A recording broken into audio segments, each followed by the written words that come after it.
Hello guys, welcome to my channel. So ಇವತ್ತು ನಾವು JWT ಅಂದರೆ ಏನು, ನಾವೇಂತಕ್ಕೆ JWT ಟೋಕನ್ಸ್ ಅನ್ನೋದನ್ನ ಯೂಸ್ ಮಾಡ್ತೀವಿ ಅನ್ನೋದನ್ನ ತಿಳ್ಕೊಳ್ಳೋಣ. ಸೊ JWT ಆ್ಯಕ್ಚುಲಿ ತುಂಬ ಫೇಮಸ್, ಎಲ್ಲ ಕಡೆ ಯೂಸ್ ಮಾಡ್ತಾ ಇದ್ದಾರೆ. ಸೊ ಅದಕ್ಕೆ ನಾವು ಇದನ್ನು ತಿಳ್ಕೊಳ್ಳೋದು ವೆರಿ ಇಂಪಾರ್ಟೆಂಟ್. ಓಕೆನಾ. ಇವಾಗ ನಾವು ಲಾಸ್ಟ್ ವಿಡಿಯೋದಲ್ಲಿ ಬೇಸಿಕ್ ಅಥೆಂಟಿಕೇಶನ್ ತಿಳ್ಕೊಂಡ್ವಿ ಅಲ್ವಾ. ಬೇಸಿಕ್ ಅಥೆಂಟಿಕೇಶನ್ ಅಂತ ಹೇಳಿದ್ರೆ ಯೂಸರ್ ನೇಮ್ ಅಂಡ್ ಪಾಸ್ವರ್ಡ್ನ ಕೊಟ್ಬಿಟ್ಟು ವೆರಿಫೈ ಮಾಡೋದು.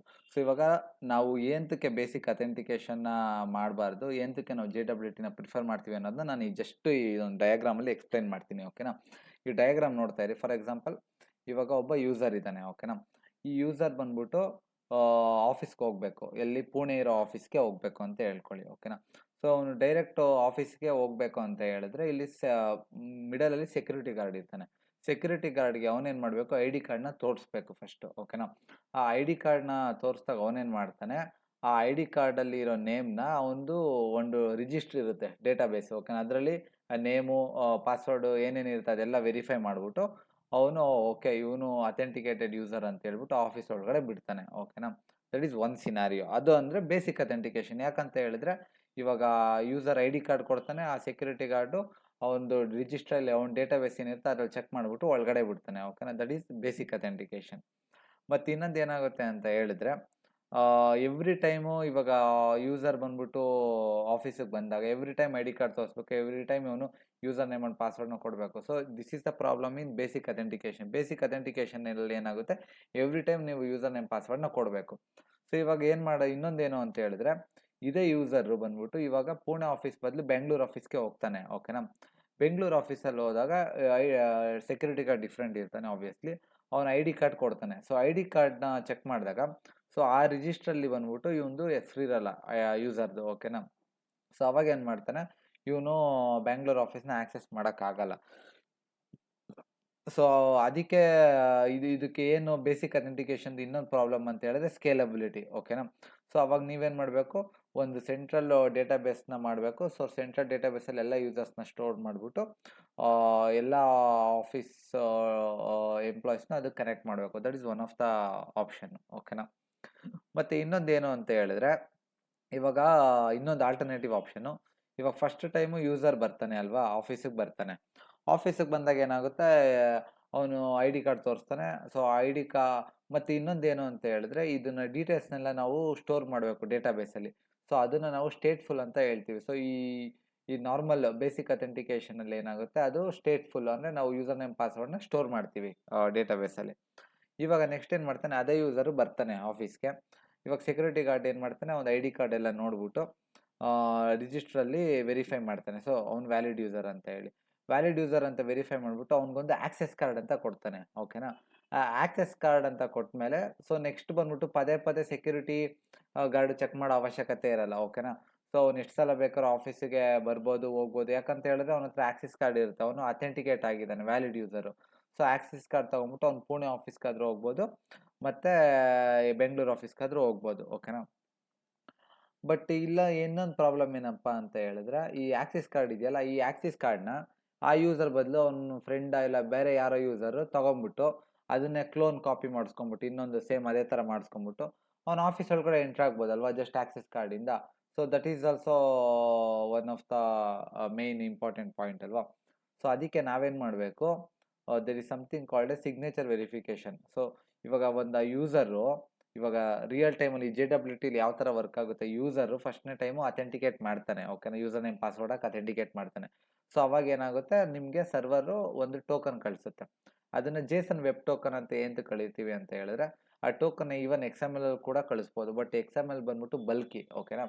ಮತ್ತು ಈ JSON ಬಂದ್ಬಿಟ್ಟು ಲೈಟ್ ವೇಟು, ಮತ್ತು ಈ JSON ನಾವು ಕಂಪ್ರೆಸ್ ಮಾಡ್ಬೋದು. ಆ್ಯಂಡ್ ಇದು ವೆಬ್ ರಿಕ್ವೆಸ್ಟಿಂದ ಹೋಗ್ತಿರೋದ್ರಿಂದ ನಾವು ಇದನ್ನು JSON ವೆಬ್ ಟೋಕನ್ ಅಂತ ಕರಿತೀವಿ. ಆ್ಯಂಡ್ ಈ JSON ವೆಬ್ ಟೋಕನ್ನ ಕಳಿಸುತ್ತೆ. ಸೊ ಈ ಯೂಸರ್ ಆ ವೆಬ್ ಟೋಕನ್ ಎಲ್ಲಾದರೂ ಸ್ಟೋರ್ ಮಾಡ್ಕೊಬೇಕು ಹುಷಾರಾಗಿ. ಮತ್ತು ನೆಕ್ಸ್ಟ್ ಟೈಮ್ ಅದನ್ನು JSON ವೆಬ್ ಟೋಕನ್ನ ಕಳಿಸಿದಾಗ ಸರ್ವರ್ಗೆ, ಆ ಸರ್ವರು ಸಿಗ್ನೇಚರ್ನ ವೆರಿಫೈ ಮಾಡುತ್ತೆ. ಓಕೆನಾ. ಇಲ್ಲಿ ಆಕ್ಸೆಸ್ ಕಾರ್ಡ್ ಏನು ವೆರಿಫೈ ಇದು ಮಾಡ್ತಲ್ಲ, ಅದೇ ಥರ ಸಿಗ್ನೇಚರ್ ವೆರಿಫಿಕೇಷನ್ ಮಾಡುತ್ತೆ. ಸೊ ಅದು ಯಾವ ಥರ ಮಾಡೋದು ಅಂತ ನೆಕ್ಸ್ಟ್ ನಾವು JWTನ ಇಂಪ್ಲಿಮೆಂಟ್ ಮಾಡಿದಾಗ ಹೇಳ್ತೀನಿ. ಓಕೆನಾ. So this is the concept of JWT. ಓಕೆನಾ. JWT ಎಂತಕ್ಕೆ ಬಂತಪ್ಪ ಅಂತ ಹೇಳಿದ್ರೆ, ಈ ಬೇಸಿಕ್ ಅಥೆಂಟಿಕೇಶನ್ ಡಿಸ್ಅಡ್ವಾಂಟೇಜಸ್ ಇದೆ. ಸ್ಕೇಲಬಿಲಿಟಿ ಒಂದು ಪ್ರಾಬ್ಲಮು, ಮತ್ತು ಎವ್ರಿ ಟೈಮ್ ಯೂಸರ್ ನೇಮ್ ಪಾಸ್ವರ್ಡ್ನ ನೀವು ಕಳಿಸ್ಬೇಕು ಎವ್ರಿ ರಿಕ್ವೆಸ್ಟ್ ಕೊಡುತ್ತೆ. ಸೊ ಇದನ್ನೆಲ್ಲ ಇದು ಮಾಡೋಕ್ಕೆ ನಾವು JWT JSON ವೆಬ್ ಟೋಕನ್ ಅಂತ ಯೂಸ್ ಮಾಡ್ತೀವಿ. ಓಕೆನಾ. So this is how JWT evolve. ಮತ್ತು ಇವಾಗ JWTಗೆ ಆ್ಯಕ್ಚುಲಿ ಇದೊಂದು ವೆಬ್ಸೈಟು JWT.io ಅಂತ ಹೇಳಿ. ಓಕೆನಾ. ಸೊ ಆ್ಯಕ್ಚುಲಿ ಈ ಜೇಸನ್ ವೆಬ್ ಟೋಕನ್ ಅಂತ ಇದೆಯಲ್ಲ, ನೀವು ಇಲ್ಲಿ ನೋಡ್ತಾ ಇರ್ಬೋದು, ಈ ಜೇಸನ್ ವೆಬ್ ಟೋಕನಲ್ಲಿ 3 ಪಾರ್ಟ್ ಇದೆ. ಯಾಕಂದರೆ 3 ಕಲರಲ್ಲಿದೆ, ನೋಡ್ತಾ ಇರ್ಬೋದು. ಆಯಿತಾ. ಸೊ ಆ್ಯಕ್ಚುಲಿ ಈ 3 ಪಾರ್ಟನ್ನು 3 ಇದನ್ನ ಇಂಡಿಕೇಟ್ ಮಾಡುತ್ತೆ. ಫಸ್ಟ್ ಪಾರ್ಟ್ ಬಂದ್ಬಿಟ್ಟು ಹೆಡರ್ನ ಇಂಡಿಕೇಟ್ ಮಾಡುತ್ತೆ, second part payload, third part signature. ಓಕೆನಾ. ಈ ರೈಟ್ ಸೈಡಲ್ಲಿ ನೋಡ್ತಾ ಇರ್ಬೋದು ಹೆಡರಲ್ಲಿ ಏನಂತ ಇದೆ, ಆಲ್ಗಾರಿದಮ್ ಮತ್ತು ಟೈಪ್ JWT ಅಂತ ಇದೆ. ಓಕೆನಾ. ಸೊ ಆಲ್ಗಾರಿದಮ್ ಅಂತ ಹೇಳಿದ್ರೆ ಈ ಜೇಸನ್ ವೆಬ್ ಟೋಕನ್ ಇದೆಯಲ್ಲ, ಇದನ್ನು ಹುಷಾರಾಗಿ ಎನ್ಕ್ರಿಪ್ಟ್ ಮಾಡಬೇಕಲ್ವಾ. ಸೊ ಎನ್ಕ್ರಿಪ್ಟ್ ಮಾಡೋಕ್ಕೆ ಯಾವ ಆಲ್ಗಾರಿದಮ್ ಯೂಸ್ ಮಾಡಿದ್ದಾರೆ ಅಂದರೆ HF256 ಅನ್ನೋದು algorithm, which is a very famous algorithm use ಮಾಡಿದ್ದಾರೆ. ನೀವು ಇಲ್ಲಿ ರೈಟ್ ಸೈಡಲ್ಲಿ ಹೋಗ್ಬಿಟ್ಟು ಯಾವ್ದಾದ್ರು ಚೇಂಜ್ ಮಾಡಿ, ಇವಾಗ ನಾನು ಬೇರೆದು ಆಲ್ಗಾರಿದಮ್ ಚೇಂಜ್ ಮಾಡಿದ ತಕ್ಷಣ ಅಲ್ಲಿ ನೋಡಿ ಜೇಸನ್ ವೆಬ್ ಟೋಕನ್ ಕೂಡ ಚೇಂಜ್ ಆಗುತ್ತೆ. ನಾವು ಸ್ಟ್ಯಾಂಡರ್ಡ್ ಹೇಳೋಣ. ನೆಕ್ಸ್ಟ್ ಬಂದ್ಬಿಟ್ಟು ಪೇಲೋಡಲ್ಲಿ ಏನಂತ ಇರಿದ್ರೆ ಇದು ID ಇರುತ್ತೆ. ಓಕೆನಾ. ಒಂದು ಸೆಕೆಂಡ್. ಜೇಸನ್ ಈ ಪೇಲೋಡಲ್ಲಿ ಬಂದ್ಬಿಟ್ಟು ID ಇರುತ್ತೆ. ಆ್ಯಂಡ್ ಆಫ್ಟರ್ ದಟ್ ನೇಮ್ ಇರುತ್ತೆ. ಓಕೆನಾ. ಅವನ ಹೆಸ್ರೇನು, ಯಾರು ಯೂಸರ್ ಅಥೆಂಟಿಕೇಟ್ ಮಾಡಿರ್ತಾನಲ್ಲ ಒಂದು, ಮತ್ತು ಅವನ ಅಡ್ಮಿನ್ ಯೂಸರ್, ಮತ್ತು ಇಶ್ಯೂ ಡೇಟ್ ಅಂತ ಇರುತ್ತೆ. ಓಕೆನಾ. ಈವನ್ ಎಕ್ಸ್ಪೈರಿ ಕೂಡ ನಾವು ಸೆಟ್ ಮಾಡಿದ್ರೆ ಎಕ್ಸ್ಪೈರಿ ಡೇಟ್ ಅಂತ ಕೂಡ ಆಪ್ಷನ್ ಬರುತ್ತೆ. ಓಕೆನಾ. That is second part. ಮತ್ತು ಮೂರನೇ ಪಾರ್ಟ್ ಬಂದ್ಬಿಟ್ಟು ಸಿಗ್ನೇಚರ್ ಅಂತ ಹೇಳಿದ್ರೆ ನಾವು ಇದನ್ನು ನಮ್ಮ ಇದರಲ್ಲಿ ಸೆಟ್ ಮಾಡ್ತೀವಿ. ನೆಕ್ಸ್ಟ್ ಇಂಪ್ಲಿಮೆಂಟೇಷನ್ ಮಾಡ್ಬೇಕಾದ್ರೆ ಹೇಳ್ತೀವಿ. ಈ ಸಿಗ್ನೇಚರ್ನೇ ಕೂಡ ನೆಕ್ಸ್ಟ್ ಟೈಮು ಈ ಟೋಕನ್ ಕಳಿಸ್ತಾ ಈ ಸಿಗ್ನೇಚರೇ ವೆರಿಫೈ ಮಾಡೋದು. ಇನ್ ಕೇಸ್ ನಾನು ಏನಾದ್ರು ಒಂಚೂರು ಚೇಂಜ್ ಮಾಡಿದ್ರೆ ಇಲ್ಲಿ you can see signature verification failed ಅಂತ ಬರುತ್ತೆ. ಇಲ್ಲಿ ಕೆಳಗಡೆ ನೋಡ್ಬೋದು ಇನ್ವ್ಯಾಲಿಡ್ ಸಿಗ್ನೇಚರ್ ಅಂತ ಬರ್ತಾ ಇದೆ, ಸಿಗ್ನೇಚರ್ ವೆರಿಫಿಕೇಷನ್ ಫೇಲ್ಡ್ ಅಂತ. So this is the structure of JWT. ಓಕೆನಾ. ಇವಾಗ ನಾವೇನು ಮತ್ತು ಈ JWT ಬಂದ್ಬಿಟ್ಟು ಸ್ಟೇಟ್ಲೆಸ್. ಯಾಕಂತ ಹೇಳಿದ್ರೆ ಈ JWTನ ನಾವೇನು ಸ್ಟೋರ್ ಮಾಡೋ ಅವಶ್ಯಕತೆ ಏನೂ ಇರಲ್ಲ. ಓಕೆನಾ. ಸರ್ವರಲ್ಲಿ ಜಸ್ಟ್ ಫಸ್ಟ್ ಟೈಮ್ ನೀವು ಕಳಿಸ್ದಾಗ ಯೂಸರ್ ನೇಮ್ ಪಾಸ್ವರ್ಡ್ ಹಾಕಿ ಕಳಿಸ್ತೀರಾ ಸರ್ವರ್ ಈ ಜೇಸನ್ ವೆಬ್ ಟೋಕನ್ನ ಕಳಿಸುತ್ತೆ. ಸೊ ಆ ಜೇಸನ್ ವೆಬ್ ಟೋಕನ್ನ ನೆಕ್ಸ್ಟ್ ರಿಕ್ವೆಸ್ಟಲ್ಲಿ ನೀವು ಕಳಿಸ್ಬೋದು. ಸೊ ಯಾವ ಥರ ಅದನ್ನು ಕಳಿಸೋದು ಅಂತ ಹೇಳಿದ್ರೆ, ನೀವು ಇವಾಗ ಯಾವುದೋ ಒಂದು ಅಪ್ಲಿಕೇಶನ್ ಹೋಗ್ತೀರಾ, ಈ ರಿಕ್ವೆಸ್ಟಲ್ಲಿ ಪೋಸ್ಟ್ಮ್ಯಾನಲ್ಲಿ, ಇವಾಗ ನಾನು ಪೋಸ್ಟ್ಮ್ಯಾನಲ್ಲಿ ಇದ್ದೀನಿ. ಓಕೆನಾ. ಇದರಲ್ಲಿ ಆಥರೈಸೇಷನ್ ಅಂತ ಒಂದು ಟ್ಯಾಬ್ ಇದೆ. ಆ ಟ್ಯಾಬ್ ಒಳಗಡೆ ತುಂಬ ಅಥೆಂಟಿಕೇಶನ್, ಇವಾಗ ಬೇಸಿಕ್ ನಾವು ಹೇಳಿದ್ವಲ್ಲ ಯೂಸರ್ ನೇಮ್ ಪಾಸ್ವರ್ಡ್, ಅದು ಕೂಡ ಯೂಸ್ ಮಾಡ್ಬೋದು. ನಾವಿವಾಗ ಜೇಸನ್ ವೆಬ್ ಟೋಕನ್ ಮಾತಾಡಿದಾಗ ಇವಾಗ ಬೇರೆ ಟೋಕನ್ ಅಂತ ಇರುತ್ತೆ. ಈ ಬೇರೆ ಟೋಕನ್ ಹಾಕ್ಬಿಟ್ಟು ಈ ಜಾಗದಲ್ಲಿ ಟೋಕನ್ನ ಹಾಕಬೇಕು. ಓಕೆನಾ. ಈ ಟೋಕನ್ನ ಇಲ್ಲಿ ಹಾಕಿದ್ದೀನಿ ನೋಡಿ. ಓಕೆನಾ. ನಾನು ಪ್ರತಿ ರಿಕ್ವೆಸ್ಟ್ಗೂ ಯೂಸ್ ಮಾಡೋದು ಬೇಡ ಅಂತ ಈ ಫ್ಲವರ್ ಬ್ರ್ಯಾಕೆಟಲ್ಲಿ ಇದು ಹಾಕಿ, ಸೊ ದಟ್ ಫಸ್ಟ್ ನೀವು ಅಥೆಂಟಿಕೇಟ್ ಆದಾಗ ಏನು ಟೋಕನ್ ಬಂದಿರುತ್ತೆ ಆ ಟೋಕನ್ನು ಸಬ್ಸಿಕ್ವೆಂಟ್ ರಿಕ್ವೆಸ್ಟ್ಗೆ ಯೂಸ್ ಆಗುತ್ತೆ. ಅದಕ್ಕೆ ನಾನು ಈ ಥರ ಸೊ ಇದೇ ಟೋಕನ್, ಇದನ್ನು ಪೇಸ್ಟ್ ಮಾಡಬೇಕು. ಅದು ಎಲ್ಲೋಗುತ್ತೆ ಅಂತ ಹೇಳಿದ್ರೆ, ಸೊ ರಿಕ್ವೆಸ್ಟಲ್ಲಿ ಇಲ್ಲಿ ಹಿಡನ್ ಫ್ರೇಮ್ಸ್ ಆಥರೈಸೇಷನ್ ಟ್ಯಾಬಲ್ಲಿ ಆಥರೈಸೇಷನ್ ಹೆಡರಲ್ಲಿ ಅದು ಹೋಗುತ್ತೆ. ಓಕೆನಾ. ಆಥರೈಸೇಷನ್ ಹೆಡ್ಡರಿಂದ ನಾವು ನೆಕ್ಸ್ಟ್ ತೆಗೆದ್ಬಿಟ್ಟು ಅದನ್ನು ವೆರಿಫೈ ಮಾಡಬೇಕು. ಅದನ್ನು ಹೇಳ್ಕೊಡ್ತೀನಿ ಯಾವ ಥರ ವೆರಿಫೈ ಮಾಡೋದು ಅಂತ ಹೇಳಿ. So this is how we will send the token. ಓಕೆನಾ. ಇವಾಗ ಆ್ಯಕ್ಚುಲಿ ಯಾವ ಥರ ಪ್ರೋಸೆಸ್ ಅಂತ ಹೇಳಿದ್ರೆ, ಇವಾಗ ಕ್ಲೈಂಟು ಫಸ್ಟ್ ಟೈಮ್ ಅಪ್ಲಿಕೇಶನ್ಗೆ ಲಾಗಿನ್ ಆಗಬೇಕಾದ್ರೆ ಅವನು ಯೂಸರ್ ನೇಮ್ ಪಾಸ್ವರ್ಡ್ ಕೊಡ್ತಾನೆ. ಓಕೆನಾ. ಅದು ಯೂಸರ್ ನೇಮ್ ಪಾಸ್ವರ್ಡು ಕರೆಕ್ಟಾಗಿದ್ದರೆ ಅದು ಅಥೆಂಟಿಕೇಟ್ ಮಾಡ್ತಾನೆ. ಅಥೆಂಟಿಕೇಟ್ ಮಾಡಿದಾಗ ಏನಾಗುತ್ತೆ, it will generate a JWT token. ಆ ಟೋಕನ್ನ ಕ್ಲೈಂಟಿಗೆ ರಿಟರ್ನ್ ಮಾಡುತ್ತೆ.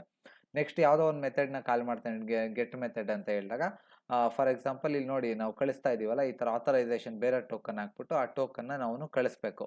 ಓಕೆನಾ. ಆ ಟೋಕನ್ನ ಸರ್ವರ್ಗೆ ಹೋದ ತಕ್ಷಣ ಅದೇನು ಮಾಡುತ್ತೆ, ಆ ಸರ್ವರು ಆ ಟೋಕನ್ನ ಎಕ್ಸ್ಟ್ರಾಕ್ಟ್ ಮಾಡುತ್ತೆ. ಓಕೆನಾ. ಆ ಟೋಕನ್ನ ಎಕ್ಸ್ಟ್ರಾಕ್ಟ್ ಮಾಡಿಬಿಟ್ಟು ಆ ಟೋಕನ್ನ ಡಿಕೋಡ್ ಮಾಡುತ್ತೆ. ಆ ಡಿಕೋಡ್ ಮಾಡಿಬಿಟ್ಟು ನೆಕ್ಸ್ಟ್ ಸಿಗ್ನೇಚರ್ ವೆರಿಫಿಕೇಷನ್ ಮಾಡುತ್ತೆ, ಸಿಗ್ನೇಚರ್ ವ್ಯಾಲಿಡ್ ಸಿಗ್ನೇಚರಾ ಅಂತ. ಇನ್ ಕೇಸ್ ಸಿಗ್ನೇಚರ್ ವ್ಯಾಲಿಡ್ ಅಂತ ಹೇಳಿದ್ರೆ ನೆಕ್ಸ್ಟ್ ಎಕ್ಸ್ಪೈರಿ ಟೈಮ್ನ ವೆರಿಫಿಕೇಷನ್ ಮಾಡುತ್ತೆ. ಇದು ಎಕ್ಸ್ಪೈರ್ಡಾ ಇಲ್ಲ ಸೆಷನ್ ಇದೆಯಾ ಕೋಡು ಅಂತ. ಆ ಟೋಕನ್ ಏನಾದ್ರು ಎಕ್ಸ್ಪೈರ್ ಆದರೆ ನೀವು ಮತ್ತೆ ಇನ್ನೊಂದ್ಸಲ ಯೂಸರ್ ನೇಮ್ ಪಾಸ್ವರ್ಡ್ ಹಾಕಿ ಅಥೆಂಟಿಕೇಟ್ ಮಾಡಿ ಹೊಸ ಟೋಕನ್ನ ತೊಗೊಬೇಕು. ಇನ್ ಕೇಸ್ ಅದು ಇಲ್ಲೇನು ಎಕ್ಸ್ಪೈರಿ ಆಗಿಲ್ಲ ಅಂತ ಹೇಳಿದ್ರೆ ಟೋಕನ್ನು, ನಿಮಗೆ ರೆಸ್ಪಾನ್ಸ್ ಏನಿದೆಯೋ ಅದು ಬರುತ್ತೆ. ಓಕೆನಾ. So this is the flow of JWT JSON web token. So next ವಿಡಿಯೋದಲ್ಲಿ ನಾವು ಇದನ್ನು ಯಾವ ಥರ ಇಂಪ್ಲಿಮೆಂಟ್ ಮಾಡೋದು ಅನ್ನೋದ್ರ ಬಗ್ಗೆ ತಿಳ್ಕೊಳ್ಳೋಣ. ಸೊ ನಿಮ್ಗೆ ಏನೇ ಕ್ವಶನ್ಸ್ ಇದ್ದರೂ, ನಾವೇಂತಕ್ಕೆ JWT ಪ್ರಿಫರ್ ಮಾಡ್ತಾ ಇದ್ದೀವಿ, ಬೇಸಿಕ್ ಆತ್ನ ಏಂತಕ್ಕೆ ಪ್ರಿಫರ್ ಮಾಡ್ತಾ ಇಲ್ಲ ಏನೇ ಕ್ವಶನ್ಸ್ ಇದ್ರೂ ಕೂಡ ನೀವು ಕಮೆಂಟ್ ಸೆಕ್ಷನಲ್ಲಿ ಮೆನ್ಷನ್ ಮಾಡ್ಬೋದು. Thank you so much for watching.